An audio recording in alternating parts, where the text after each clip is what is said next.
Students, तो आज हम आ गए हमारा कंटेंट नंबर 5 में। तो previously already discussed about the union intersection the operations of the sets, okay. And the last ये वाला जो कंटेंट है, इसके बाद बस हम वर्ड प्रॉब्लम्स करेंगे, फिर हमारा चैप्टर कंप्लीट हो जाएगा। तो this is one of the last content of set theory, operations of set, okay. So that is known as complement of the set. Then what is complement of the set? तो यहाँ पे definition के में थोड़ा जाएंगे कि let U be the universal set. हमेशा हम यू को हमने बोला था यूनिवर्सल सेट 3 कंटेंट में समझाया था मैंने। यूनिवर्सल सेट का मतलब होता है एक पर्टिकुलर कॉन्टेक्स्ट में सबसे बड़ा वाला जो सेट रहता है उसको हम यूनिवर्सल सेट बोलते हैं। तो late U be the universal set and A be any subset, और क्या ए बी कुछ भी हो सकते हैं, मैंने यहाँ पे ए लिया है। A be any subset of U, then the complement of the set is the set of all the elements in U which are not in A। मतलब ऐसा एलिमेंट्स हम लेंगे जो कि U में होगा लेकिन A में नहीं होगा। मतलब उसको अगर मैं मैथमेटिकली लिखूं तो A कॉम्प्लीमेंट और A डैश उसको बोलते हैं। बोलने के टाइम A कॉम्प्लीमेंट भी बोल सकते हैं या फिर A डैश बोल सकते हैं। A dash equal to U minus A। मतलब यूनिवर्सल सेट से अगर मैं वही पर्टिकुलर सेट जो भी गिवन होगा, जैसे कि मैंने यहाँ पे A लिया है, तो टोटल यूनिवर्सल सेट से अगर वो A को हम हटा देंगे या फिर B को हटा देंगे, जितना पोर्शंस बचेगा और जितना एलिमेंट्स बचेगा उसको हम बोलेंगे A complement. Very simple concept. अगर मैं उसको वेन डायग्राम में दिखाऊं तो let this is U, that is represented by a rectangle, and A is any set, okay, that is the subset of U। Subset होगा मतलब उसके अंदर होना चाहिए। A ले सकते हैं, B ले सकते हैं, कुछ भी ले सकते हैं। तो मैंने यहाँ पे A लिया है, तो ये था U, ये था A। तो A डैश कौन सा होगा? U से अगर मैं A को हटा दूंगा, मतलब U था इतना बड़ा, उसको मतलब सपोज मान लो ये A को मैं कट करके निकाल दूंगा, तो जितना पोर्शंस बचेगा, रेड पोर्शंस बचेगा, obviously that red portions are said to be what? A complement. तो उसको मैंने डिनोट करने के लिए और दिखाने के लिए मैं उसको क्या कर दिया, रेड पेन में उसको मार्क किया है, ठीक है, सेड किया है। तो that is said to be A complement. तो ए कॉम्प्लीमेंट का मतलब क्या है कि यूनिवर्सल सेट से वो वाला सेट को अगर माइनस कर देंगे तो हमको मिल जाएगा हमारा ए कॉम्प्लीमेंट। तो एक छोटा सा एग्जांपल लेते हैं, जैसे कि U इज गिवन 1 2 3 4 5 6 7। तो यूनिवर्सल सेट इज गिवन जहाँ पे कि एलिमेंट्स है 1 से 7 तक। A इज गिवन 1 2 3, एक और एक सेट है जहाँ पे कि एलिमेंट्स गिवन है 1 2 3। तो A डैश मतलब कितना होगा? यूनिवर्सल सेट से वो सेट को हम माइनस कर देंगे। मतलब माइनस हम डिफरेंस ऑफ द सेट हमने पढ़ा था, तो उसमें हम क्या कर रहे थे, माइनस करेंगे, मतलब U माइनस A, मतलब U से A का जितना भी एलिमेंट्स होगा उसको हटा देंगे, ठीक है। U से A का जितना भी एलिमेंट्स होगा उसको हम हटा देंगे, तो हमको मिल जाएगा मेरा A कॉम्प्लीमेंट। तो U में कितना था? 1 2 3 4 5 6 7। वहां से A को हटा देंगे 1 2 3, मतलब 1 2 3 हटा देंगे, बचेगा कितना? 4 5 6 7। So A dash equal to 4 5 6 7। Very simple concept, okay okay. उसको अगर मैं सेट बिल्डर फॉर्म में लिखूंगा तो कैसे लिखूंगा? A dash equal to X such that x belongs to U and x does not belongs to A। मतलब क्या हो गया? U में होगा, A में नहीं होगा, that is U minus A, ठीक है। डिफरेंस में मैंने जैसे बोला था A माइनस B में, A माइनस B का मतलब क्या होता था? x belongs to A but x does not belongs to B। वैसे ही U माइनस A में कितना होगा? x belongs to U and x does not belongs to A। अभी आते हैं हम और एक एग्जाम्पल में। यहाँ पे एग्जाम्पल क्या गिवन है कि U इक्वल टू 1 2 3 4 5 6। U यहाँ पे गिवन है 1 2 3 4 5 6। A is given 2 3, B is given 3 4 5। Find A dash B complement और A कॉम्प्लीमेंट, B कॉम्प्लीमेंट, फिर A complement intersection B complement, और एक में दिया है A union B and so that A union B dash equal to A dash intersection B dash, ठीक है। तो वहां पे वो क्या क्या बोला, इतना सब निकालने बोला है। तो एक एक निकालेंगे हम। पहले हम A डैश निकालेंगे। A डैश का फॉर्मूला क्या है? U माइनस A, मतलब U से हम A को माइनस करेंगे, मतलब U से A का एलिमेंट को माइनस कर दो। U में था 1 2 3 4 5 6, कौन कौन है A में? 2 3, तो 2 और 3 को माइनस मतलब हटा देंगे, बचेगा कितना? 1 4 5 6, 1 4 5 6। B डैश से U माइनस B, U से B का एलिमेंट को हटा देंगे, बचा मेरा 1 2 6। अभी मुझे थर्ड में क्या निकालना था? A dash intersection B dash. तो A dash intersection, A dash था ये, B डैश था ये। इंटरसेक्शन का मतलब कॉमन एलिमेंट, यूनियन का मतलब होता है कंबाइन, इंटरसेक्शन का मतलब है कॉमन एलिमेंट। तो यहाँ पे और ये सेट में कॉमन कौन कौन है? 1 है, 6 है। तो A dash intersection B dash कितना हो गया? 1 6। अभी लास्ट में क्या निकालना था, ए यूनियन बी का dash equal to A dash intersection B dash हमको दिखाना है। तो पहले हमको ए यूनियन बी का डैश निकालना है, उससे पहले मुझे ए यूनियन बी निकालना पड़ेगा। तो ए यूनियन बी कितना होगा, ए और बी को कंबाइन कर देंगे 2 3 4 5, लेकिन 3 यहाँ पे डबल है तो मैंने बोला था हमारा यूनियन में हम डबल नहीं लिखते, तो वहां पे कितना हो गया 2 3 4 5 हो गया। इसका डैश मतलब इसका कॉम्प्लीमेंट, इसका कॉम्प्लीमेंट कैसे निकालेंगे, यू से ये एलिमेंट को हटा देंगे, 2 3 4 5 को हटा दो, 2 3 4 5 को हटा देंगे, बचा कितना 1 and 6। तो ए यूनियन बी का डैश भी कितना हुआ 1 6, यहाँ पे ए डैश इंटरसेक्शन बी डैश भी कितना निकला था 1 6। तो हमारा क्या प्रूफ हो गया, ए यूनियन बी का dash equal to A dash intersection B dash. Actually this is one of the property, जब हम प्रॉपर्टी पढ़ेंगे उसको डिस्कस करेंगे।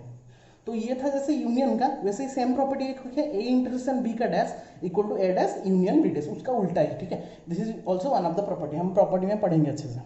फिर और एक example, u equal to 1 2 3 4 5 6, a equal to 1 2, universal set is given 1 to 6 and a is given only 1 and 2, ठीक है। Find a in a complement का complement, first you have to find out A complement उसका complement, ठीक है। तो पहले A complement निकाले, A complement कैसे होगा, यू से ए को माइनस कर देंगे, 1 2 यहाँ से हटा दो, कितना बचा 3 4 5 6 हो गया। अभी इसका कॉम्प्लीमेंट मतलब ये सब एलिमेंट्स को यू से हटाएंगे, ए डैश का डैश मतलब यू माइनस ए डैश और ए कॉम्प्लीमेंट। तो यू से अभी ए कॉम्प्लीमेंट को हटा देंगे, मतलब 3 4 5 6 को हटा दो, 3 4 5 6 को हटा दो, बचा कितना 1 2। अभी देखो क्या मिल गया, देखो मुझे मेरा जो ए कॉम्प्लीमेंट का कॉम्प्लीमेंट और ए दोनों ही सेम हो गया कि नहीं। This is also one of the property, A complement का complement is also is equal to how much A, ठीक है। So this is the example, now we will directly go to the property, okay. Property of the complement of the set. Property क्या क्या बोलते हैं, देखो A union A dash अगर करेंगे हम यू मिलेगा। मान लो ये एक हमने छोटा सा फिगर बनाया, यहाँ पे ये है यू, अगर मैं इसको बना दूंगा, इसको बना दिया ए, ये ए है तो बाहर वाला कितना होगा ए डैश। अभी ये एक फिगर से हमको पता चल जाएगा, देखो पहले हम A union A dash, A और ए डैश को कंबाइन करेंगे, क्या मिलेगा यू मिलेगा obviously. A intersection A dash, A और ए डैश के अंदर क्या कॉमन चीज है, कुछ कॉमन नहीं है, ए इधर है और बाकी ए डैश है, तो उनके अंदर कॉमन कुछ नहीं है, तो ऑब्वियसली एम्प्टी सेट मतलब 5, ठीक है। सेकंड प्रॉपर्टी जो हमने प्रूव किया था एग्जांपल में, ए यूनियन बी का dash equal to A dash intersection B dash, यहाँ पे हमने किया ना प्रूफ मतलब दिखाया था, ठीक है। और जो मैंने बोला था करने के लिए, ए इंटरसेक्शन बी का dash equal to A dash union B dash, this is said to be De Morgan's law. इसको थोड़ा याद रखेंगे कि ये जो लॉ और ये जो प्रॉपर्टी को क्या बोलते हैं, डी मॉर्गन्स लॉ, जो कि हम बहुत बार यूज भी करते हैं सेट्स में, और इसको हम रिलेशन फंक्शन में भी कहीं कहीं पे यूज करेंगे, हम जब प्रोबेबिलिटी पढ़ेंगे उसको भी यूज करेंगे, तो ध्यान से थोड़ा देखना, ठीक है। Third property is a dash का डैश, जस्ट हमने किया एग्जाम्पल में, यहाँ पे ए कॉम्प्लीमेंट का कॉम्प्लीमेंट कितना निकला A, that is one of the property, A complement का complement is given by A. और ये जो लास्ट वाला है फाई डैश, फाई का मतलब क्या होता है एम्प्टी सेट, एम्प्टी सेट से हट एम्प्टी सेट, तो ई का मतलब क्या U minus phi, obviously phi dash मतलब universal set minus phi, universal set मतलब पूरा सेट, फाई मतलब कुछ नहीं, तो पूरा से कुछ नहीं को माइनस करने से पूरा ही मिलेगा, मतलब यू मिलेगा, that is phi dash equal to. जितना हम सिंपल से उसको समझेंगे उतना सिंपली हम समझ जाएंगे, ठीक है। अब आते हैं एक्सरसाइज 1.5 में। तो कॉम्प्लीमेंट बेसिकली कुछ भी नहीं है कॉम्प्लीमेंट में, बस यू से हमको पर्टिकुलरली एक सेट को माइनस करना पड़ रहा है, तो बस थोड़ा सा बेसिक्स यहाँ पे दिया गया है। एक्सरसाइज में भी कुछ वैसा क्वेश्चंस नहीं है, थोड़ा ध्यान से देखेंगे। u इक्वल टू 1 2 3 4 5 6 7 8 9 और a equal to 1 2 3 4, b equal to 2 4 6 8, c equal to 3 4 5 6। तो फर्स्ट हम निकालेंगे a कॉम्प्लीमेंट, ए कॉम्प्लीमेंट मतलब u minus A, universal set minus A, तो u से a का एलिमेंट्स को माइनस कर देंगे, तो रहा हमारा कितना 5 6 7 8 9। वैसे b डैश भी निकाल सकते हैं आराम से, u माइनस b करके। a यूनियन c का डैश, ए यूनियन सी का डैश मतलब हमको पहले ए यूनियन सी निकालना पड़ेगा, तो पहले हम ए यूनियन सी निकाल लेते हैं, ए और सी को कंबाइन कर लेंगे, मेरा मिला 1 2 3 4 5 6, उसका कॉम्प्लीमेंट मतलब जितना भी एलिमेंट है ये सेट में उसको यू से माइनस कर देंगे, तो यू से माइनस कर दिया तो मेरा बचा 7 8 9। वैसे ए यूनियन बी का कॉम्प्लीमेंट भी निकाल सकते हैं, U minus A union B, ठीक है। Very simple question. Question number 2 खुद करेंगे, वही सेम क्वेश्चन था इसलिए मैंने नहीं किया, बाकी करेंगे क्वेश्चन नंबर 2 को। क्वेश्चन नंबर 3 में आते हैं। 3 में बोला है taking the set natural number, हमको यहाँ पे कौन से सेट को यूनिवर्सल सेट लेना है, नेचुरल नंबर सेट को यूनिवर्सल सेट लेके write down the complement of the set. मतलब हमारा u यहाँ पे कितना हो गया, फिर natural number, set of natural number हो गया, ठीक है। उसको लेके हमको डिफाइन करना है। तो सब अभी रेड में जितना भी क्वेश्चन लिखा है उसका हम कॉम्प्लीमेंट निकालेंगे, मतलब उसका u से उसको माइनस करेंगे। तो x such that x is an even natural number. तो इवन नेचुरल नंबर को अगर मैं, मेरा यूनिवर्सल सेट कौन है, नेचुरल नंबर, तो नेचुरल नंबर टोटल से मैं अगर इवन नेचुरल नंबर को हटा दूंगा, माइनस कर दूंगा, तो क्या मिलेगा मुझे, ऑब्वियसली ऑड नेचुरल नंबर मिलेगा। Very simple question. Total natural number set से अगर मैं इवन नेचुरल नंबर को हटा दूंगा तो बाकी जितना भी एलिमेंट्स बचेगा, नंबर बचेगा, उसको क्या बोलेंगे, ऑड नेचुरल नंबर। तो उसका कॉम्प्लीमेंट कितना हो जाएगा, x is a odd natural number. अगर ऑड को हटा दूंगा तो क्या बचेगा, ऑब्वियसली इवन बचेगा। Very simple. बिट 3 में आते हैं, x is a positive multiple of 3। तो मल्टीपल्स ऑफ पॉजिटिव ही निकलेगा क्योंकि नेचुरल नंबर गिवन है, तो मल्टीपल्स ऑफ 3 मान के चलो। तो अगर एक्स सेट में एक्स एक नेचुरल नंबर है जो कि मल्टीपल्स ऑफ 3 है, मतलब 3, 6, 9 वैसा है, तो उन सबको नेचुरल नंबर से हटा देंगे तो क्या रहेगा, जो कि मल्टीपल्स ऑफ 3 नहीं रहेगा। तो उसको कैसे लिखेंगे, उसका उल्टा बस करना है हमको, रिवर्स लिखना है। तो X such that X belongs to N and X is not the multiple of 3। यहाँ पे था, यहाँ पे नहीं है। अगर यहाँ पे नहीं होता तो यहाँ पे होता, मतलब उसको उल्टा कर देंगे बस। X such that X is a prime number. Obviously prime number नहीं होगा तो क्या होगा, कॉम्पोजिट नंबर होगा। कॉम्पोजिट, प्राइम और कॉम्पोजिट को मिला के ही तो बनता है ना। तो प्राइम नंबर नहीं होगा तो कॉम्पोजिट नंबर होगा। Bit 6, perfect square. अगर परफेक्ट स्क्वायर नहीं होगा तो क्या होगा, नॉट ए परफेक्ट स्क्वायर। उसका उल्टा कर देंगे बस। एक्स सच दैट एक्स, यहाँ पे ब्रैकेट देंगे, हाँ ठीक है। X such that X is not a perfect square. ये वाला क्वेश्चन में देखो, X such that X plus 5 equal to 8। तो इसको पहले सॉल्व कर लेते हैं। x plus 5 equal to 8, then x equal to कितना हो गया, 8 माइनस 5 3। तो मतलब हमारा जो ये सेट है यहाँ पे वो 3 को बिलोंग्स कर रहा है। तो हमारा जो कॉम्प्लीमेंट होना चाहिए वो 3 को बिलोंग्स नहीं करेगा, मतलब x is not equal to 3। तो लिखेंगे कैसे, x such that x belongs to n and x is not equal to 3।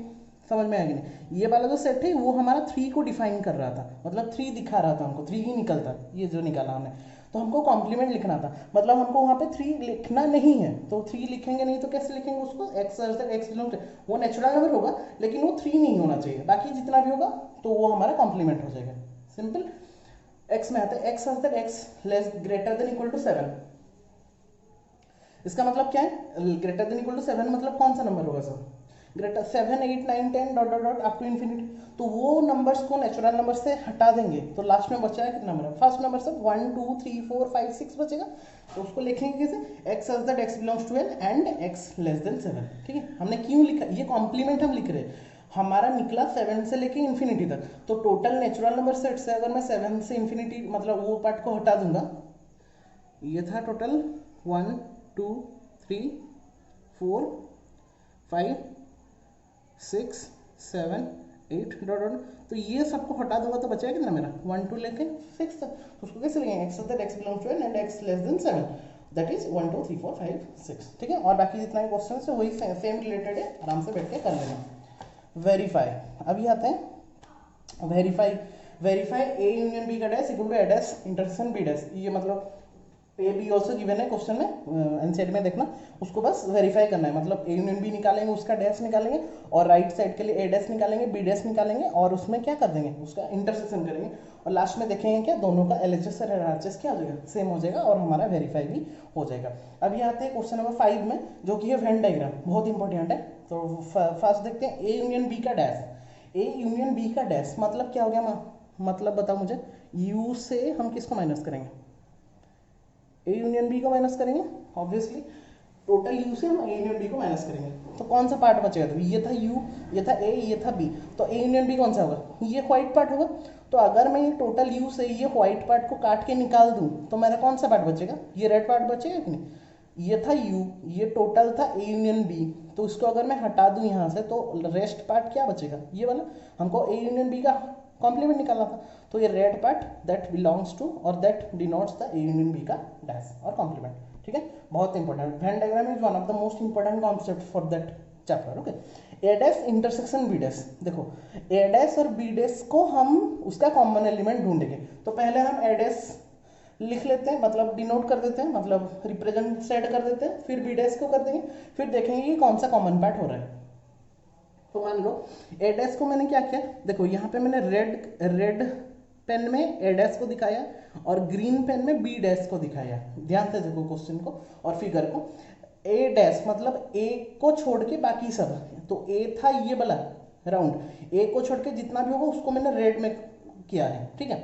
और बी डैश मतलब बी को छोड़ के जितना है उसको मैंने ग्रीन में किया है, ऐसे किया है। देखो बी को टच नहीं किया है और बी के बाहर वाला।